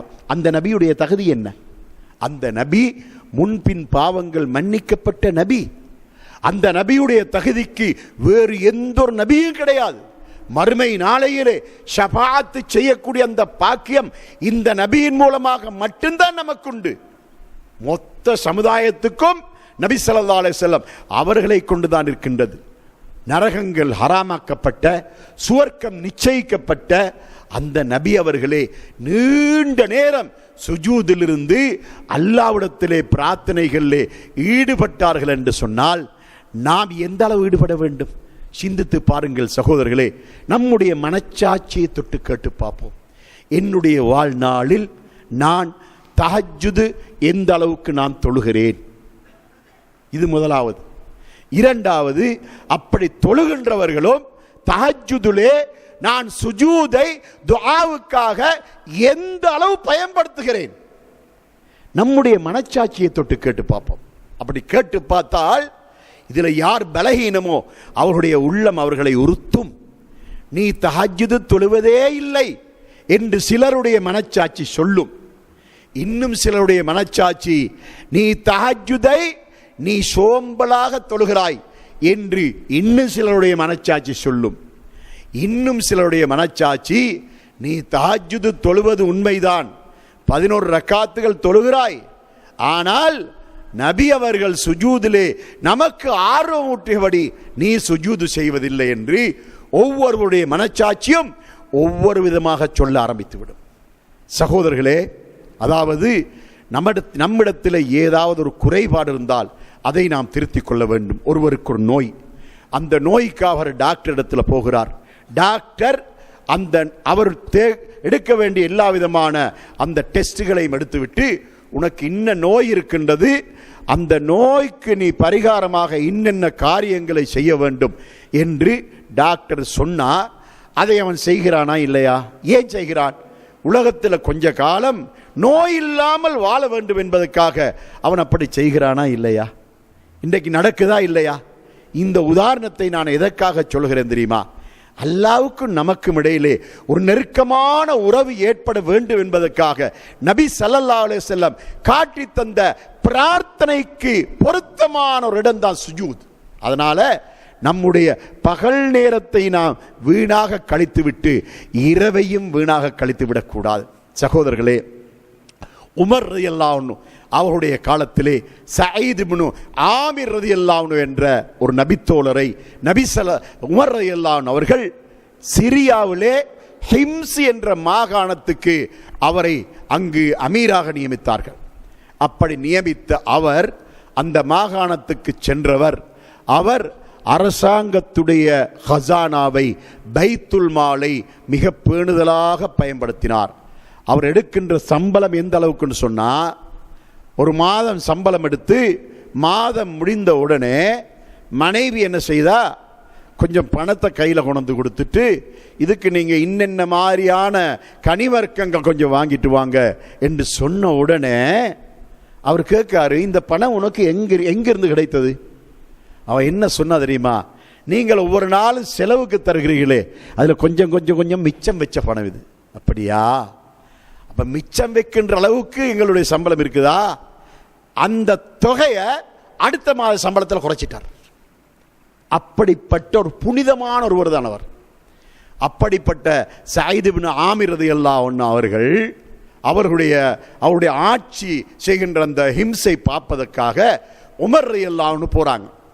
போனா இப்படி மஸ்ஜிதில் உமர் ரலியல்லாஹு அன்ஹு என்று பேசுறாங்க, சயீத் இப்னு ஆமிர் ரலியல்லாஹு அன்ஹு பக்கத்தில் இருக்கிறாங்க. உமர் ரலியல்லாஹு அன்ஹு மக்களை பார்த்து தெளிவாக கேட்டாங்க, அதான் இந்த உங்களது அமீரை பற்றி உங்களிடம் ஏதாவது முறைப்பாடு இருந்தால் எனக்கு நீங்கள் பகிரங்கமாகவே சொல்லுங்கள் என்ற போது சபை அமைதியாக இருந்தது. யாரும் அவர்களை பற்றி குறை சொல்லாமல் சபை கொஞ்ச நேரம் அமைதியாக இருந்தது. ஒருவர் எழும்பினார். எழும்பி சொன்னார், அமீருல் மோமினீனே, இவரை பற்றி 4 முறைப்பாடு இருக்கு. உமர் ரலியல்லாஹு அன்ஹு திடுக்கிட்டார்கள். அவர்கள் என்ன சொல்கிறார் தெரியுமா? இந்த முறைப்பாடு நிரூபிக்கப்பட்டு இந்த சயீது அவமானப்பட்டு விடுவாரோ என்று நான் அஞ்சினேன் என்று சொன்னார்கள். சரி, என்ன சொல்லுங்க? முதலாவது சொல்லுகிறார், அமீர் அவர்களே, இவர் மாதத்தில் ஒரு நாளைக்கு வேலைக்கு வாரார் இல்லை, அதுக்கு காரணமும் எங்களுக்கு சொல்றார் இல்லை. அதாவது லீவ் எடுக்கிறது கிடையாது, சனி ஞாயிறு லீவ் உண்டு, லீவ் எல்லாம் கிடையாதுங்க. ஒரு நாளும் அவர் காரியாலயத்துக்கு வந்துடுவார், ஒரு நாளைக்கு வாராரு இல்லை. சரி, அது ஒரு குறை. அடுத்தது, இவர் வரும்போது எப்போதும் நாம் எதிர்பார்க்கிறது விட கொஞ்சம் காலம் தாமதமாகி வருகிறார். இரண்டாவது குறை. மூணாவது குறை, இவர் இந்த நம்மளோட சபையில் இருக்கிற நேரத்தில் சில நேரத்தில் மயங்கி விழுந்துடுறார். அப்போ நாங்கள் அவருக்கு தண்ணியை தெளித்து அவரை எழுப்பி உட்கார வச்சதுக்கு பிறகு உங்களுக்கு என்ன பிரச்சனை என்று கேட்டால் எதுவுமே சொல்ல மாட்டார். இது மூணாவது குறை. நாலாவது குறை என்ன தெரியுமா? இரவேல நாம் ஏதாவது ஒரு தேவைக்கு போய் கதவை தட்டினா துறக்கவே மாட்டார். ஃபஜ்ருக்கு வந்ததுக்கு பின்னால் அவரை சந்திக்கலாம். இந்த 4 குறைய சொல்லியாச்சு. இப்போது உமர் ரலியல்லாஹு சயீது, நீங்கள் இதுக்கு பதில் சொல்லுங்க. முதலாவது சொல்கிறார், அமீர் அவர்களே, ஹலீஃபா அவர்களே, என்னுடைய வீட்டில் வேலைக்காரி கிடையாது. அதனால் நான் என்னுடைய மனைவிக்கு எல்லா வேலை வெட்டிகளை செய்து கொடுக்கிறேன். நான் அணிந்திருக்கின்ற இந்த ஆடை இருக்கிறதே, இது மட்டும்தான் எனக்கு இருக்கக்கூடிய ஒரு தரமான ஆடை. மாதத்தில் ஒரு நாளைக்கு இந்த ஆடையை கழுவி அது காய்கின்ற வரைக்கும் நான் இங்கே வர முடியாது. அதனால் சாதாரண ஆடை அடித்து கொண்டு நான் வீட்டில் இருந்து விடுகிறேன். அந்த ஒரு நாளை நான் விடுமுறை எடுக்கிறேன். இது முதலாவது. இரண்டாவது சொல்கிறார், கொஞ்சம் தாமதமாகி வரீங்களே, என்னுடைய வீட்டில் எந்த வேலைக்காரன் கிடையாது. என்னுடைய மனைவிக்கு தேவையான உதவி உபகாரங்களை செய்து கொடுத்து விட்டு வருவதற்காக கொஞ்சம் தாமதிக்கிறேன். ஆனால் வந்தால் நான் ஓய்வெடுக்காமல் வேலை செய்கிறேன். இரண்டாவது. மூணாவது குறை, நீங்கள் மயங்கி விடுகிறீங்க. அப்படியா? அவர் சொல்கிறாரு, நான் உஹது போருக்கு பின்னால இஸ்லாத்தை ஏற்றுக்கொண்டவன். நான் மக்காவில் இருந்தேன். பத்ர் போர் நடந்த காலத்தில் மக்காவிலே நான் காபிராக இருந்தேன். அந்த காலகட்டத்திலே ஹுபைப் ரலியல்லாஹு அன்ஹு என்ற சஹாபி பத்ர் போருக்கு பின்னால் கைதியாக பிடிபட்டு வந்து அவர் தூக்கு தண்டனை இடப்பட்டார். அவர் தூக்கு தண்டனை இடப்பட்ட நேரத்திலே அதற்கு முன்னால அந்த தூக்கு தண்டனை போடுகின்ற கேட்கிறாங்க, ஹுபைபே உம்முடைய ஆசை என்ன என்று கேட்டார்கள். 2 ரக்காத்துகள் அல்லாஹ்வுக்காக தொழ வேண்டும் என்று சொன்னார். அவகாசம் கொடுக்கப்பட்டது. தொழுதார். தொழுது முடிந்துவிட்டு சொன்னார், தொழுகையில் எனக்கு அதிக இன்பம் உண்டு. நான் நீண்ட நேரம் தொழுதிருப்பேன். நான் சாவுக்கு பயந்துதான், மரணத்துக்கு பயந்துதான் தொழுகையை நீட்டுகிறேன் என்று நீங்கள் சந்தேகிப்பீர்கள் என்பதனால் அவசரமாக தொழுகையை முடித்து கொண்டேன் என்று சொல்லிவிட்டு அவர் தூக்கு மரத்தில் ஏற்றப்பட்டு அவர் தூக்கிலிடப்பட்டார். இந்த நேரத்திலே நான் ஒரு வாலிபனாக இருந்தேன். அழுது சொல்லுகிறார், நான் ஒரு வாலிபனாக இருந்தேன். என்னால் ஏன் அந்த ஹுபைபை தூக்கிடாமல் தடுக்க முடியாமல் போனது என்பதை நான் அடிக்கடி நினைக்கிறேன். அது என்னுடைய நினைவுக்கு வரும்போது நான் மயங்கி விழுந்து விடுகிறேன் என்றார். ஹுபைப் ரலியல்லாஹு தூக்கிடப்பட்டு நீண்ட காலம், ரசூலுல்லாஹ் மௌத்தாகி அபூபக்கர் ஆட்சி முடிந்து உமர் ரலியல்லாஹு ஆட்சி காலம். இது அவ்வளவு காலம் இருந்தாலும் என்னுடைய நினைவுக்கு வருகின்ற நேரத்தில் அவரை அந்த மரணத்திலிருந்து நான் தடுக்க என்னுடைய வாலிபத்திலே எனக்கு முடியாமல் போனதை என்று நினைத்து எனக்கு மயக்கம் வருவதுண்டு என்று சொல்லி காட்டினார். நாலாவது என்ன? ஹலீஃபாவே, பகலெல்லாம் மக்களுக்காக உழைக்கிறேன். இரவைக்கு நான் கொஞ்ச நேரம் நித்திரை கொண்டு விட்டு தொழுகைக்காக எழுந்திருந்து அல்லாஹ்வோடு உரையாடுகிறேன். அந்த நேரத்திலும் மக்கள் என்னிடத்தில் வேலை வாங்க பார்க்கிறார்களா என்று கேட்டார். உமர் ரலியல்லாஹு சபையிலே தேம்பி தேம்பி அழுதார்கள். சகோதரர்களே, அன்றைக்கு இருந்த ஆட்சியாளர்கள் அப்படித்தான். பகலெல்லாம் உழைப்பார்கள், இரவெல்லாம் தொழுகையில் ஈடுபடுவார்கள், தஹஜ்ஜுதிலே ஈடுபடுவார்கள், நீண்ட சுஜூதுகள் செய்வார்கள்.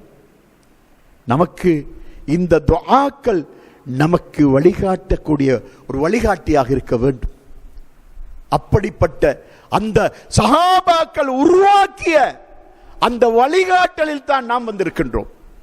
அந்த சஹாபாக்கள் நமக்கு முன்மாதிரி. அல்லாஹு தஆலா அந்த சஹாபாக்களை பற்றி 9வது அத்தியாயத்தின் 100வது வசனத்திலே அல்லாஹ் சொல்கிறான், ரலியல்லாஹு அன்ஹும் வரது அன்ஹு. அல்லாஹ் அவர்களை திருப்தியாக ஏற்றுக்கொண்டான், அவர்களும் அல்லாஹ்வை திருப்தியாக ஏற்றுக்கொண்டார்கள்.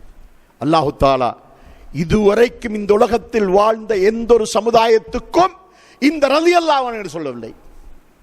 திருமறை குர்ஆனை ஆரம்பத்தில் இந்த கடைசி வரைக்கும் படித்து பாருங்கள். படித்து பார்த்தால் ஒரு நபியுடைய சமுதாயத்துக்கு ரலியல்லாஹு அன்ஹும் என்று அல்லாஹு தஆலா சொன்னான் என்றால் இந்த சஹாபாக்களுக்கு தான். அப்படிப்பட்ட அந்த சஹாபாக்கள் இபாதத்திலே நமக்கு முன்மாதிரியானவர்கள், வணக்க வழிபாடுகளிலே நமக்கு முன்மாதிரியானவர்கள், அல்லாஹ்வை நெருங்கி துஆக்கள் கேட்டு அவனை நெருங்குவதிலே நமக்கு முன்மாதிரியானவர்கள். அப்படியான அந்த நெருக்கம் நமக்கு ஏற்பட வேண்டும். அல்லாஹ் தஆலா ரசூலுல்லாஹி ஸல்லல்லாஹு அலைஹி வஸல்லம் அவர்கள் இந்த தொழுகையின் மூலமாக அல்லாஹ்வை நெருங்குவதற்கு நமக்கு காட்டியிருக்கின்ற அந்த வழிகாட்டலே முக்கியமாக எடுத்து பார்ப்போம். இந்த சுஜூதிலே நபி ஸல்லல்லாஹு அலைஹி வஸல்லம் அவர்கள் நமக்கு கற்றுத்தந்தது சுப்ஹான ரப்பியல் அலா என்று 3 முறை சொல்லிவிட்டு சுப்ஹானக்கல்லாஹும்ம ரப்பனா வ பிஹம்திக அல்லாஹும்ம ஃபிர்லி, அல்லாஹ்வை உன்னை தூய்மைப்படுத்துகிறேன், உன்னை புகழுகிறேன், எனது பாவங்களை மன்னிப்பாயாக. அல்லாஹும்ம ஃபிர்லி தம்பி குல்லஹு திக்கஹு வஜில்லஹு வஅவ்வலஹு வஆகிரஹு வஅலானியத்தஹு வஸிர்ரஹு. சுப்ஹானல்லாஹ். இதனுடைய அர்த்தம் நமக்கு தெரிந்தால் ஷைத்தானின் பக்கம் நெருங்கவே மாட்டார்கள். அல்லாஹ்வே என்னுடைய எல்லா பாவங்களையும் மன்னிப்பாயாக. அதனுடைய சிறு பாவம், பெரும்பாவம், பகிரங்கமாக செய்த பாவம், இந்த இரகசியமாக செய்த பாவம், சகல பாவங்களை நீ மன்னிப்பாயாக என்று அல்லாஹ்விடத்தில் கேட்கின்ற ஒரு பிரார்த்தனை தான் அந்த பிரார்த்தனை. நபி ஸல்லல்லாஹு அலைஹி வஸல்லம் அவர்கள் சுஜூதிலே இன்னும் பல பிரார்த்தனைகள் கேட்டிருக்கிறார்கள். அதனால் நாம் ஹதீஸ்களின் வாயிலாக அல்லது துஆக்களுடைய நூல்களின் வாயிலாக என்னென்ன துஆக்களை எல்லாம் நாம் காணுகின்றோம் அவைகளெல்லாம் நாம் மனப்பாடமிட்டுக் கொள்ள வேண்டும். ஆயிஷா நாயகி அறிவிக்கின்ற ஒரு முக்கியமான செய்தி. ஆயிஷா நாயகி சொல்கிறார்கள், நபி ஸல்லல்லாஹு அலைஹி வஸல்லம் அவர்கள் தொழுகையிலே அத்தஹியாத்துக்கு பின்னால் அவர்கள் 4 வகையான ஃபித்னாக்களை விட்டும் அல்லாஹ்விடத்தில் பாதுகாவல் தேடக்கூடியவர்களாக இருந்தார்கள். அந்த துஆவை நபி ஸல்லல்லாஹு அலைஹி வஸல்லம் அவர்கள் மக்கா வெற்றிக்கு பின்னால் தான் அதை ஓதத் தொடங்கினார்கள். மக்கா வெற்றியின் போது அல்லாஹ் தஆலா இதா ஜாஅ நஸ்ருல்லாஹி வல் ஃபத்ஹு வரஐத்தன் நாஸ யதுகுலூன ஃபீ தீனில்லாஹி அஃவாஜா ஃபஸப்பிஹ் பிஹம்தி ரப்பிக வஸ்தக்ஃபிர்ஹு இன்னஹு கான தவ்வாபா என்ற இந்த சூரா அருளப்பட்ட போது அல்லாஹ் தஆலா என்ன சொல்கிறான்? அல்லாஹ்வின் உதவியும் வெற்றியும் வந்துவிட்டால் மக்கள் கூட்டமாக இஸ்லாத்தினுள் பிரவேசிப்பதை நீர் கண்டுகொள்வீர். நபியே, அவ்வாறான காட்சியை கண்டுவிட்டால் ஃபஸப்பிஹ் பிஹம்தி ரப்பிக வஸ்தக்ஃபிர்ஹு, உம்முடைய இறைவனை நீ தூய்மைப்படுத்துவாயாக, அவனை புகழ்வீராக, அவனிடத்தில் பாவ மன்னிப்பு தேடுவீராக, அவனிடத்தில் தௌபா செய்து மீளுவீராக. அல்லாஹ் 4 கட்டளைகள் விடுகிறான். ஒன்று, அல்லாஹ்வை தஸ்பீஹ் செய்ய சொல்கிறான். 2வது, அல்லாஹ்வை புகழச் சொல்கிறான். 3வது, அல்லாஹ்விடத்தில் பாவ மன்னிப்பு தேடச் சொல்கிறான். 4வது, அல்லாஹ்விடத்திலே தௌபா செய்து மீளச் சொல்கிறான். இந்த 4 வகையான கட்டளைகள் எல்லாம் விட்டானா நபி ஸல்லல்லாஹு அலைஹி வஸல்லம் அவர்கள் இதனை ருக்கூயிலும் சுஜூதிலும் இடம்பெறச் செய்யக்கூடியதாகவும் அத்தஹியாத்திலே இன்னக ஹமீதும் மஜீதுக்கும் சலாம் கொடுப்பதற்கும் இடையிலே ஓதப்படக்கூடிய துஆக்களில் இந்த ஒரு துஆவையும் அவர்கள் சேர்த்தினார்கள். அல்லாஹும்ம இன்னி அஊது பிக மின் அதாபில் கப்ர் வ அஊது பிக மின் அதாபின் நார் வ அஊது பிக மின் ஃபித்னத்தில் மஹ்யா வல் மமாத் வ அஊது பிக மின் ஃபித்னத்தில் மஸீஹித் தஜ்ஜால். அல்லாஹ்வே, கப்ர் வேதனை விட்டும் உன்னிடம் பாதுகாவல் தேடுகிறேன், நரக வேதனை விட்டும் உன்னிடம் பாதுகாவல் தேடுகிறேன், இந்த உலக வாழ்க்கையின் போது ஏற்படுகின்ற சோதனைகளை விட்டும் மரணத்தின் போது ஏற்படுகின்ற சோதனைகளை விட்டும் உன்னிடம் பாதுகாவல் தேடுகிறேன், தஜ்ஜாலுடைய வருகையின் போது ஏற்படுகின்ற சோதனைகளை விட்டும் உன்னிடம் பாதுகாவல் தேடுகிறேன் என்று நபி ஸல்லல்லாஹு அலைஹி வஸல்லம் அவர்கள் ஓதிய இந்த துஆவை பற்றி நபி ஸல்லல்லாஹு அலைஹி வஸல்லம் சொல்கிறார்கள். அத்தஹியாத்திலே இந்த இதா ஜாஅ நஸ்ருல்லாஹி வல் ஃபத்ஹ் என்ற சூரா அருளப்பட்டதற்கு பின்னால் நபி ஸல்லல்லாஹு அலைஹி வஸல்லம் அவர்கள் இந்த 4 வகையான ஃபித்னாக்களை விட்டும் அல்லாஹ்விடத்தில் பாதுகாவல் தேடாமல் சலாம் கொடுக்க மாட்டார்கள். நம்முடைய மனச்சாட்சியை தொட்டு கேட்டு பார்ப்போம். இன்னக்க ஹமீதும் மஜீதோடு சலாம் கொடுக்குமாறு நபி அவர்கள் சொல்லவில்லை. அதற்கு பின்னால் சில துஆக்களை கற்றுத் தந்திருக்கின்றார்கள். அல்லாஹும்ம இன்னி அஊது பிக்க மின் அதாபில் கபர் வஅஊது பிக்க மின் அதாபின் நார் வஅஊது பிக்க மின் ஃபித்னத்தில் மஹ்யா வல் மாத் வஅஊது பிக்க மின் ஃபித்னத்தில் மஸீஹித் தஜ்ஜால். இந்த துஆ நம்மில் எத்தனை பேருக்கு மனப்பாடம்? நம்முடைய மனச்சாட்சியை தொட்டு கேட்போம். இன்று வரைக்கும் மனப்பாடம் இல்லையா? நம்முடைய குறைபாடுகளை நாம் நிவர்த்தி செய்து கொள்ளத்தானே வேண்டும். இன்று முதல் இதை பாடமிடுவதற்கு நான் தொடங்குவேன் என்று நமக்குள் நாம் முடிவெடுத்துக் கொள்ள வேண்டும். அதே போல இன்னும் சில துஆக்களை நபி ஸல்லல்லாஹு அலைஹி வஸல்லம் கேட்டிருக்கின்றார்கள். அல்லாஹும்ம மக்ஃபிர்லி மா கத்தம்து வமா அഖர்து வமா அஸ்ரர்து வமா அலந்து வமா அஸ்ரஃப்து வமா அன்த அலோ பிஹி மின்னி அந்தல் முகத்திமு வா அந்தல் முஅখির வா அன்த அலா குல்லி ஷைஇன் கதீர். இப்படியான இன்னும் சில துஆக்களை இன்னக்க ஹமீதும் மஜீதுக்கும் சலாம் கொடுப்பதற்கும் இடையிலே நபி ஸல்லல்லாஹு அலைஹி வஸல்லம் அவர்கள் கேட்டிருக்கிறார்கள். நாம் இவைகளை எந்த அளவுக்கு இவைகளை நாம் பாடமிடுகிறோம் என்பது நாம் சிந்திக்க வேண்டிய ஒன்றாக இருக்கின்றது. சகோதரர்களே, ஒரு கவலைக்குரிய விடயம் என்ன தெரியுமா? பொதுமக்கள் இதை பாடமிடவில்லை, பொதுமக்கள் இதை ஓதவில்லை என்பதை விட மிக துக்ககரமான ஒன்று என்ன தெரியுமா? சில இமாம்கள் தொழுகை நடத்துகிறார்கள். அவர்கள் சாதாரணமானவர்கள் அல்ல, மௌலைமார்கள் தொழுகை நடத்துகிறார்கள். ஆனால் இன்னக்க ஹமீதும் மஜீத் சொல்லுவதற்கு கூட நேரம் இல்லாத அளவுக்கு சலாம் கொடுத்து விடுகிறார்கள். உனக்கு என்ன அவசரம்? வந்ததே அல்லாஹ்வை தொழுவதற்கு. அல்லாஹ்வை தொழுவதற்கு வந்துட்டு இன்னக்க ஹமீதும் மஜீதோட சலாம் கொடுக்கிற என்றால் எதற்கு இந்த தொழுகை? அல்லாஹ்வுடைய தூதர் ஸல்லல்லாஹு அலைஹி வஸல்லம் அவர்கள் இன்னக்க ஹமீதும் மஜீதுக்கு பின்னால சில துஆக்களை எதற்காக கற்றுத் தந்தார்கள்? இமாமும் ஓத வேண்டும், மாமும்களும் ஓத வேண்டும், அதற்காகத்தான் கற்றுத் தந்தார்கள். அதனால நாம இந்த துஆக்களை கண்டிப்பாக பாடமிட்டுக் கொள்ள வேண்டும். தொழுகையோடு தொடர்புடைய ஒரு அம்சம் கூட நமக்கு தவறாமல் எல்லாவற்றையும் முழுமையாக மனப்பாடமிட்டுக் கொள்ளக்கூடியவர்களாக இந்த தொழுகையை நாம் தொழ வேண்டும். அது மட்டுமல்ல, சலாம் கொடுத்ததற்கு பின்னால் நிறைய துஆக்கள் இருக்கின்றன. அந்த துஆக்களையும் நாம் வழக்கமாக ஓதி வர வேண்டும். நபி ஸல்லல்லாஹு அலைஹி வஸல்லம் அவர்கள் சஹாபாக்களுக்கு அல்லாஹ்விடத்திலே துஆக்களை கேட்பதில் தான் கூடுதலாக பயிற்சி கொடுத்திருக்கிறார்கள். சஹாபாக்களுக்கு நபி அவர்களுக்கு கொடுத்த பயிற்சி இருக்கின்றதே, ஒன்று குர்ஆனை ஓதுவதற்கும், இரண்டாவது துஆக்கள் கேட்பதற்கும். இதற்குத்தான் பயிற்சி கொடுத்திருக்கிறார்கள். நபி அவர்கள் விவசாயத்துக்கு பயிற்சி கொடுக்கவில்லை, வியாபாரத்துக்கு பயிற்சி கொடுக்கவில்லை, வேறு வேறு உலக காரியங்களுக்காக பயிற்சி கொடுக்கவில்லை. அவர்கள் பயிற்சி கொடுத்தது அல்லாஹ்வுக்கும் அடியானுக்கும் இடையிலே ஒரு நெருக்கமான உறவை ஏற்படுத்துவதற்கான பயிற்சி கொடுத்தார்கள். அந்த பயிற்சி தான் நமக்கு தேவை. நமக்கு வியாபாரம் சொல்லித்தர வேண்டியதில்லை, நமக்கு விவசாயம் சொல்லித்தர வேண்டியதில்லை. அது தானாக பார்த்து படிக்கக்கூடியதுதான் அதெல்லாம்.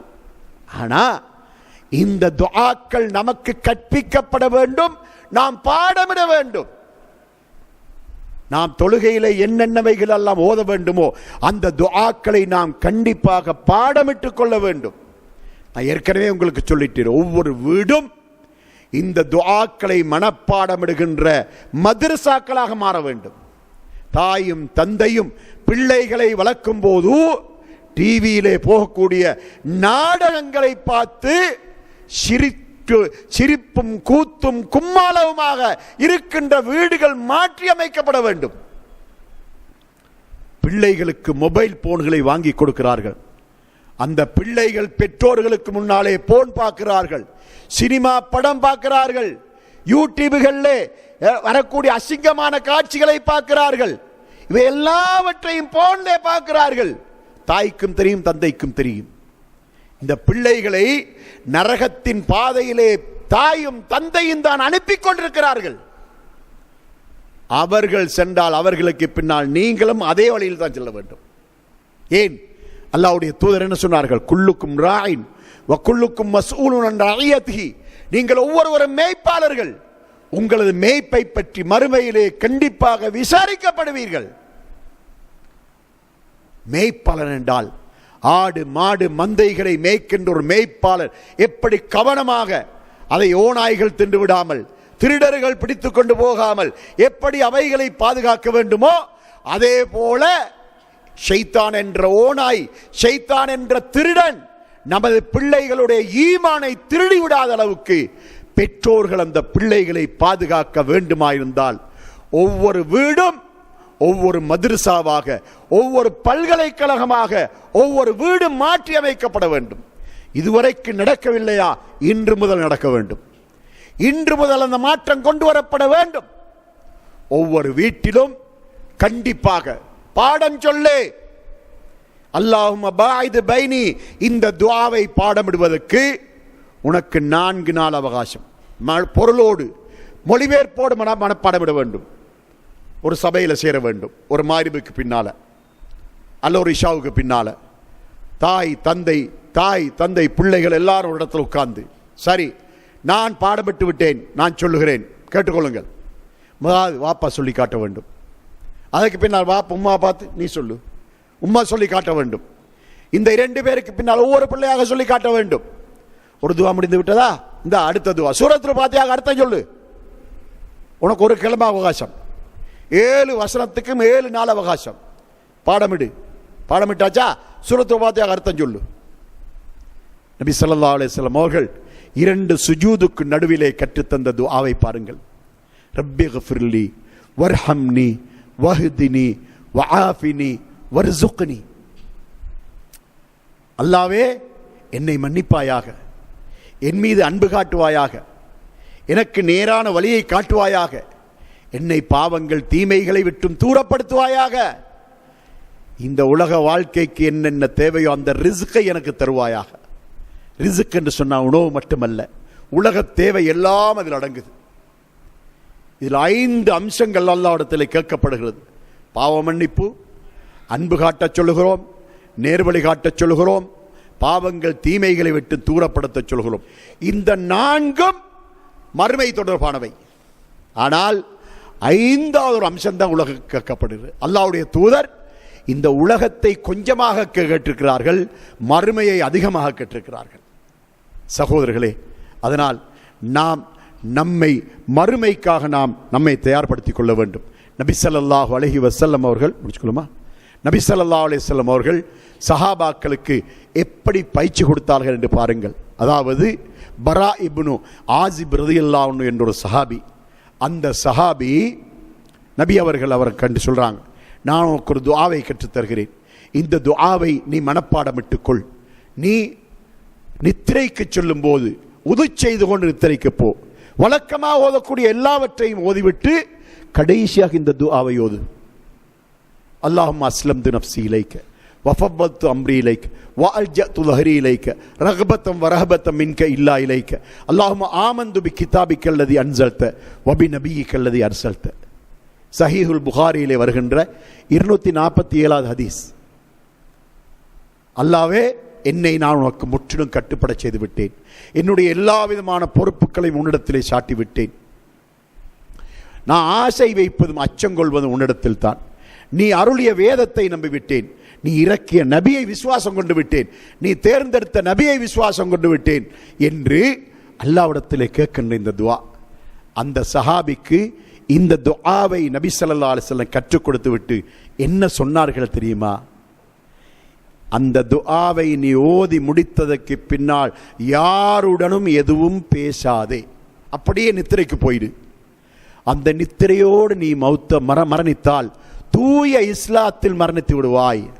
காலையில் தூக்கத்தை விட்டு எழுந்தால் அஸ்பஹ்த கைரா, ஒரு நல்ல மனிதராக எழுந்திருப்பாய் என்று நபி ஸல்லல்லாஹு அலைஹி சொன்னார். சகோதரர்களே, நபி ஸல்லல்லாஹு அலைஹி வஸல்லம் அவர்கள் சஹாபாக்களுக்கு கொடுத்த பயிற்சிகளை பற்றிய பாடத்தை நாள் கணக்காக சொல்லிக் கொண்டிருக்கலாம். அந்த அளவுக்கு பயிற்சி கொடுத்திருக்கின்றார்கள், துஆவிலே பயிற்சி கொடுத்திருக்கின்றார்கள். அதனால் இந்த துஆ இந்த சபையில் இருக்கின்ற யாருக்கேனும் பாடமில்லை என்று சொன்னால் கண்டிப்பாக மனப்பாடம் எனுங்கள். சஹீஹுல் புகாரியிலே வருகின்ற 247வது ஹதீஸ், அதிலே இதை பார்த்துக் கொள்ளலாம். புகாரியை பிரட்டி இந்த ஹதீஸை எடுத்துக்கொள்ளுங்கள். உலமாக்களிடத்திலே இந்த ஹதீஸை மொழிபெயர்ப்போடு உங்களுக்கு எழுதித்தரச் சொல்லுங்கள். சஹீஹுல் புகாரியிலே மொழிபெயர்ப்போடு இருக்கின்றது. அதை நீங்கள் நல்ல முறையிலே அதை வாசித்து விளங்கிக் கொள்ளலாம். எனவே நோன்பு திறக்கின்ற நேரமாகின்றபடியால் நான் முடித்து விடைபெற வேண்டி இருக்கின்றது. இதுவரைக்கும் நான் சொன்ன அவ்வளவு செய்திகளையும் வாழ்க்கையிலே நடைமுறைக்கு கொண்டு வர வேண்டும் என்ற உறுதியான நியத்தை மனதிலே ஆழமாக பதிய வைத்தவர்களாக இந்த சபையை விட்டு எழுந்து செல்லுமாறு உங்களுக்கு கூறி விடைபெறுகிறேன். வ ஆகிரு தஅவானா அனில் ஹம்துலில்லாஹி ரப்பில் ஆலமீன்.